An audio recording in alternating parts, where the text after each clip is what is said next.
Have you ever had one of those mornings when everything seems to be riding on the next few hours? That was exactly how Claire Martin felt as she stood at the edge of her small balcony, sipping a quick cup of coffee, while the gray morning sky of Seattle loomed overhead. The air was brisk damp with the residue of a light rain, and the hum of the city waking up filled her ears. Claire checked her watch, 7:03 a.m. She had 3 hours until the biggest interview of her life. At 27, Claire had spent the last few years juggling part-time marketing gigs, late-night online certifications, and volunteering at environmental campaigns across Washington state, and today, all of that hustle could finally pay off. She had landed a coveted interview with Harbor & Sage, one of the most progressive digital marketing firms in Seattle. If she got this internship, it would mean she was one step closer to the kind of career she'd only dared to imagine. Her blazer was neatly pressed, her hair pulled into a low bun that she had practiced a dozen times the night before. She wore a muted forest green blouse tucked into tailored black slacks, a balance of professionalism and approachability. Claire was never one to overdress or show off. That wasn't her way. She believed in competence over flair. As she locked her apartment door and started walking toward the nearby transit stop, she rehearsed her answers. "What are your long-term goals, Ms. Martin? Describe a challenge you overcame." She smiled nervously to herself, adjusting the strap of her weathered brown messenger bag. She was halfway through crafting a mental response about adaptability when a sharp sound jolted her back to the moment. It was the unmistakable thud of someone hitting the ground hard. Claire spun around to see a man sprawled on the wet pavement about 20 feet behind her. He was in his late 40s, maybe early 50s, dressed in a sleek navy business suit that was now soaked along the side that had met the pavement. Next to him lay a sleek carry-on suitcase, one wheel twisted at an awkward angle. A monogrammed tag flapped in the wind. Claire didn't hesitate. She rushed over. "Sir, are you okay?" The man looked up, grimacing as he tried to sit up. Yeah, I think so," he muttered, brushing rain off his sleeve. "Just missed that crack in the sidewalk." Claire crouched next to him, instinctively steadying the suitcase. "You hit pretty hard. You're not hurt." "No, just my pride." He offered a sheepish chuckle. His dark hair was damp and slightly tousled, and he had the air of someone important who wasn't used to being on the ground, literally or figuratively. "I should really watch where I'm going." "Let me help," Claire said, already reaching for the handle of the suitcase. He raised an eyebrow. "Thanks, I've got a meeting now, I'm running late." He glanced at his watch. Figures. Claire looked at him, then at the suitcase again. Its leather tag bore logos from luxury hotels around the country: New York, San Francisco, Los Angeles. She was about to say something when he added, "Thompson, Jack Thompson." "I'm Claire," she replied, hoisting the bag upright. "Do you need a cab or—" "Just around the corner, actually. Big pitch for my team today." "Well, let's get you standing first." She offered her hand. Jack accepted it, and with some effort, he was back on his feet. His suit was definitely worse for wear, but he still carried himself like someone used to running the show. As they walked slowly together toward the main intersection, Jack asked, "What about you? You look like you're dressed for something important." Claire gave a small laugh, still supporting the suitcase. "Interview marketing internship, Harbor & Sage." "Impressive," he said. "Tough place to get into?" Claire nodded. "Yeah, I've been working toward this for a long time." "Well, for what it's worth," he said, pausing at the crosswalk.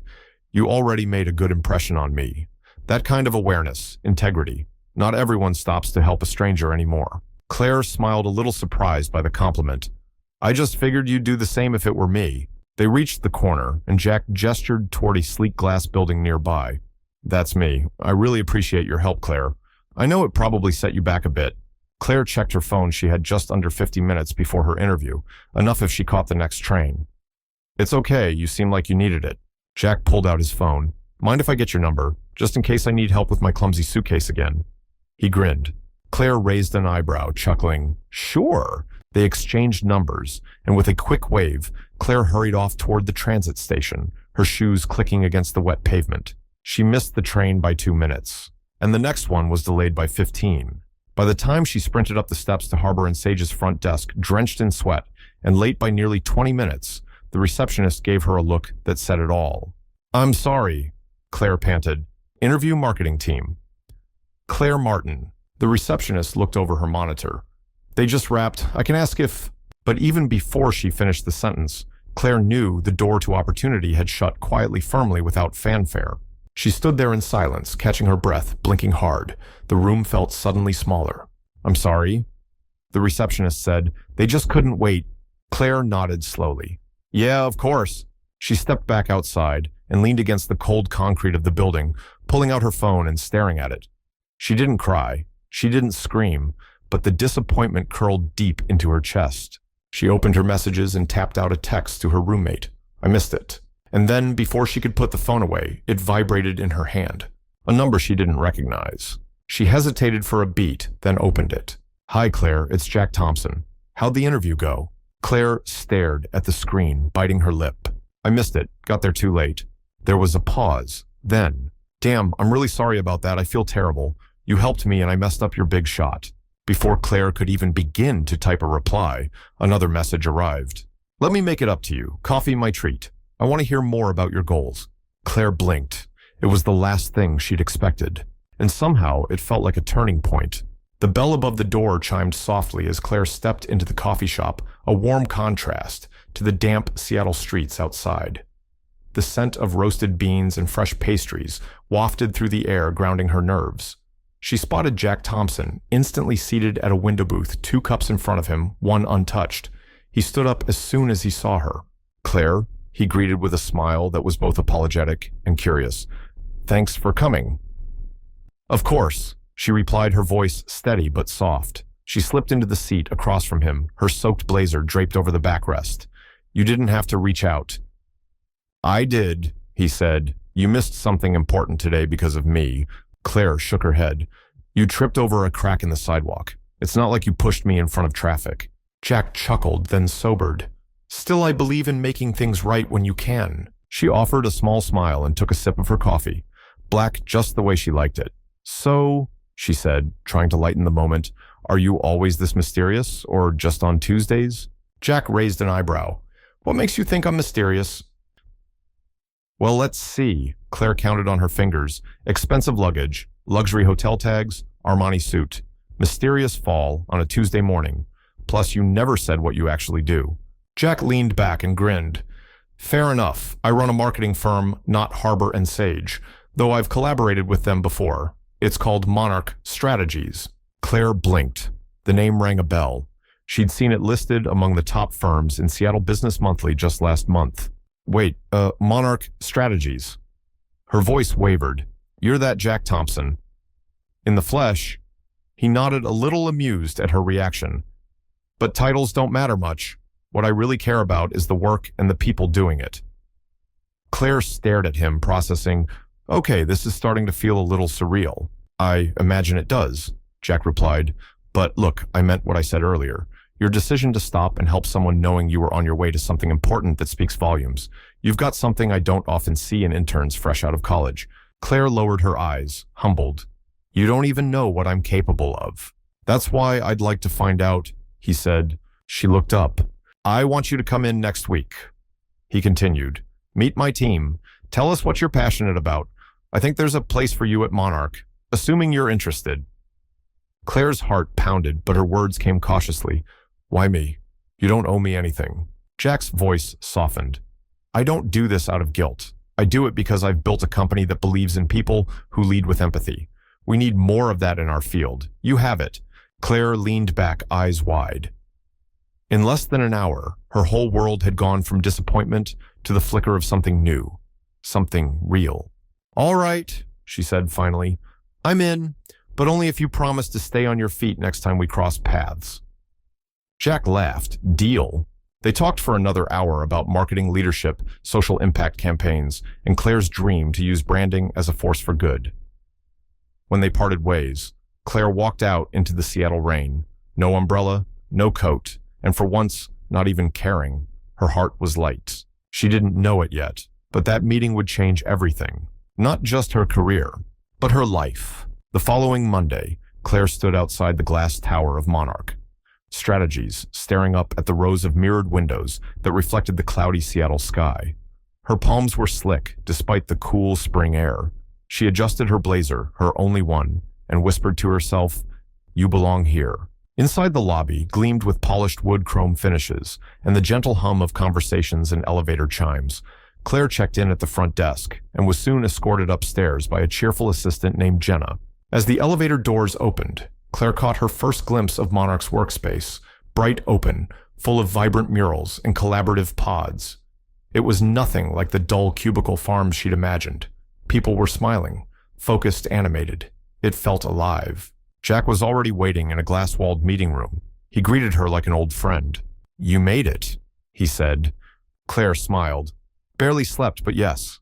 They sat together, and Jack began introducing her to the team: senior designers, digital strategists, account leads. What struck Claire most wasn't their titles or accomplishments. It was the way they listened when she spoke, asked follow-up questions, and welcomed her as if she already belonged. "I'd like you to shadow a few teams this week," Jack told her. "Get a feel for our projects, sit in on brainstorms, and then on Friday, I want you to pitch us something of your own." Claire blinked. "Something of my own. It doesn't have to be perfect," Jack said. "Just something that reflects who you are, what you believe marketing can do." The challenge made her heart thump with nerves, but it also made her feel seen. That week, Claire immersed herself in Monarch's world. She sat in on strategy calls about sustainability campaigns, attended brainstorming sessions on mental health awareness initiatives, and pored over past campaigns that had gone viral, not because they were loud, but because they were honest. She filled a notebook with ideas, sketches, questions. She stayed late every night. The team began calling her the Sponge. One evening, after everyone had left, Claire sat in a quiet corner of the office, laptop open, headphones on. She stared at a blank slide deck. "What do I want to say?" she whispered to herself. She thought about the people who shaped her: her mom, who cleaned houses to pay the bills, her high school teacher who bought her first graphic design book, and Mr. Thompson, the stranger-turned-mentor who had extended a hand without expecting anything in return. Then she knew. She'd pitch a campaign about something no brand had dared to center before: kindness. Not as a tagline, but as a strategy. Friday came faster than she expected. Claire stood at the front of the room, her hands slightly trembling, facing a semicircle of Monarch's leadership team. She took a deep breath. "Good morning, I'm Claire Martin, and today I want to talk about kindness as a brand identity, not a soft concept, but a sharp, measurable differentiator." The room went still. She clicked the remote. Slide after slide, she laid out a vision: brands that center empathy in their messaging, platforms that elevate voices over volume, initiatives that value customer care more than clickbait. She included data case studies and even proposed an interactive microsite called Better Together, where customers could share stories of everyday acts of kindness sponsored by client brands who believed in the same values. When she finished, the room stayed quiet for a heartbeat. Then Jack leaned forward. "Claire," he said, "do you know how rare it is for someone to walk into a room and reframe how we think?" She stared at him, unsure how to respond. "You just did that," he added. The room erupted into applause. Claire sat down stunned. Jack turned to the team. "Let's make it real." "Claire, welcome to Monarch." Tears pricked the corners of her eyes. That night she walked home in the rain again. But this time she wasn't trying to get anywhere. She was already there.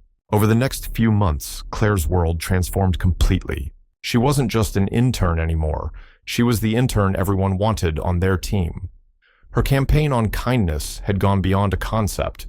Monarch adopted it as the core of a rebranding strategy for one of its biggest clients, a national grocery chain looking to rebuild trust after a public scandal. Claire found herself leading brainstorming sessions, working side by side with seasoned creatives, and even presenting to the client's executive team. "She has vision," the CEO had said after one meeting, fresh, unfiltered, and with a moral compass that's rare. But it wasn't all glamorous. There were still late nights, last-minute pivots, and occasional setbacks. One client had rejected a concept she'd worked on for 2 weeks straight. Another campaign launch had to be delayed because of a PR issue unrelated to their teams. Claire handled it all with quiet resilience. She didn't brag. She didn't push for credit. She just worked and learned and helped. One afternoon, Jack pulled her aside. "We've got something big coming up," he said, handing her a sealed manila folder. "A new client, completely confidential. Read this over the weekend and think about what you'd pitch if you were leading it." Claire's heart skipped. "Leading?" Jack smiled. "You've earned it." When she opened the folder that night, she gasped. Emergent, one of the largest eco-technology companies in the world, was seeking a bold new campaign for their global clean water initiative. They weren't just looking for flashy ads. They wanted real engagement, stories, education change. Claire didn't sleep much that weekend. Instead, she researched. She read white papers, watched documentaries, studied local water crises around the world, and interviewed 2 Seattle-based NGOs about their grassroots efforts. By Monday morning, she had a pitch. "Let's make it personal," she said to Monarch's executive team, standing once again before the glass wall of the conference room. "Clean water isn't just a global problem. It's a neighborhood issue, a family issue, an individual issue. And if we can show people how water connects all of us, we won't just raise awareness. We'll build a movement." She proposed a campaign called Every Drop Counts, a blend of digital storytelling, interactive donation matching, and a nationwide volunteer network led by community influencers, not celebrities. Jack's jaw tightened, not from doubt, but from pride. "She's not thinking like an intern," he said when the room cleared. "She's thinking like a director." That afternoon, he handed Claire a new badge. Claire Martin, Junior Strategy Lead. Her fingers trembled as she clipped it on. She thought of that day in the rain, the man who tripped the moment she almost chose to keep walking. That one small act had opened a door she hadn't even known was there, and she had stepped through it. The weeks that followed were a whirlwind. Claire's campaign. Every Drop Counts wasn't just approved, it was fast-tracked. Emergent's CEO had personally requested that Monarch roll it out within 60 days. The pressure was intense. Meetings stacked up, deadlines tightened. Every pixel, every post, every message had to align. But Claire didn't buckle. She led with humility, asked the right questions, and perhaps most importantly, listened. Not just to executives and data analysts, but to the field workers, the volunteers, and the mothers in low-income neighborhoods, still boiling water every day to make it safe. "This isn't just marketing," she told her team during a late-night pizza session at the office. "It's about dignity. It's about seeing people who are usually ignored." The campaign launch event was held at the Olympic Sculpture Park, overlooking the Seattle waterfront. It was a gray morning, the kind locals found comfort in, and Claire stood at the edge of the stage with a microphone in her hand, heart thudding in her chest. She looked out at the crowd, clients, journalists, families, volunteers, and in the front row, Jack, her mentor, and Mr. Henderson, the man she'd helped on that rainy day so many months ago. When Claire began speaking, her voice was soft. "I'm not a celebrity, I'm not famous. I didn't graduate from an Ivy League school. I'm just someone who believes that small acts matter. And I think some of you do too." She told them the story of her missed interview, of how a stranger's suitcase, a scraped knee, and a moment of hesitation had changed everything. "Kindness isn't weakness," she said. "It's the foundation of trust, and trust is the foundation of change." The audience was still. Some wiped their eyes. Others leaned forward, holding their breath. The campaign video rolled. Real stories, real people, no glossy filters, just truth. And then applause. Not polite, not corporate, but real, raw, loud. By the end of the week, Every Drop Counts had gone viral. Influencers picked it up. Schools held local clean water days. Neighborhoods competed in water walk challenges to simulate the journey millions make every day to find safe water. More importantly, donations flooded in. Over $2 million was raised within the first month. Emergent's internal newsletter called the campaign a turning point in how corporations connect with people. Claire's inbox exploded. Interview requests, speaking engagements, podcast features. But the email that made her pause came from Mr. Henderson. Subject, full circle. "Claire, you once helped me without knowing who I was. I want you to know that moment shaped more than your journey. It reminded me why I do what I do. You have my admiration and my support for whatever comes next. Stay grounded. Michael Henderson, CEO, Monarch Strategies."